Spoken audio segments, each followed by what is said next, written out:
In a small, weathered house, a mother lay frail and weak, her time drawing to a close.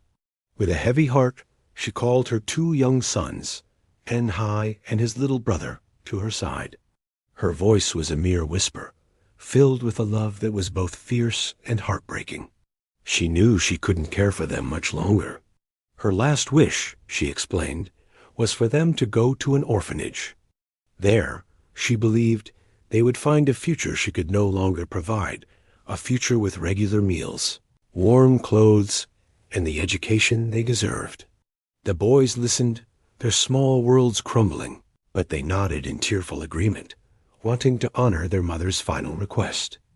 After her passing, En-hai, now the head of their tiny family, took his younger brother by the hand. He remembered his promise. The journey to the orphanage was a long and silent one, each step heavier than the last. When they arrived at the large, intimidating gates, En-hai's resolve began to falter. He looked down at his brother, whose eyes were wide with a mixture of fear and confusion, his small hand clutching En-hai's with unwavering trust.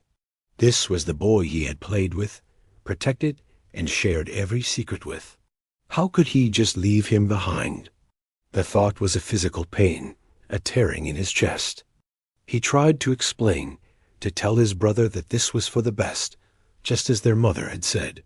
But the words wouldn't come out. He knelt down, his own tears now streaming freely, and saw the same heartbreak reflected in his brother's eyes. In that moment, he knew he couldn't do it. Their bond, forged in love and loss, was too strong to be broken. He couldn't abandon the only family he had left. He just couldn't. It felt like leaving a part of his own soul behind. Their mother wanted a better future for them, but a future apart was no future at all.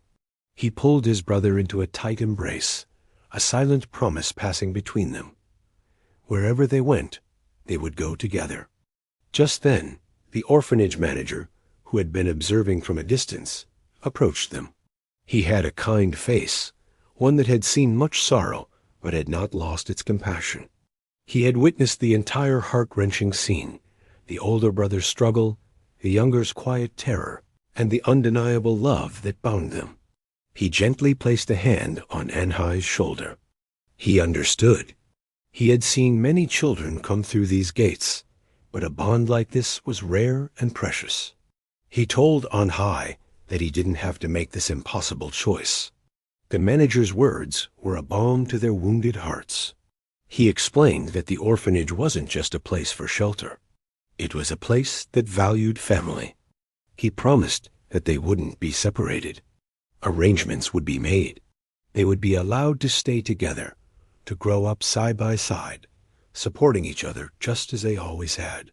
A wave of relief washed over En-hai, so powerful it almost brought him to his knees.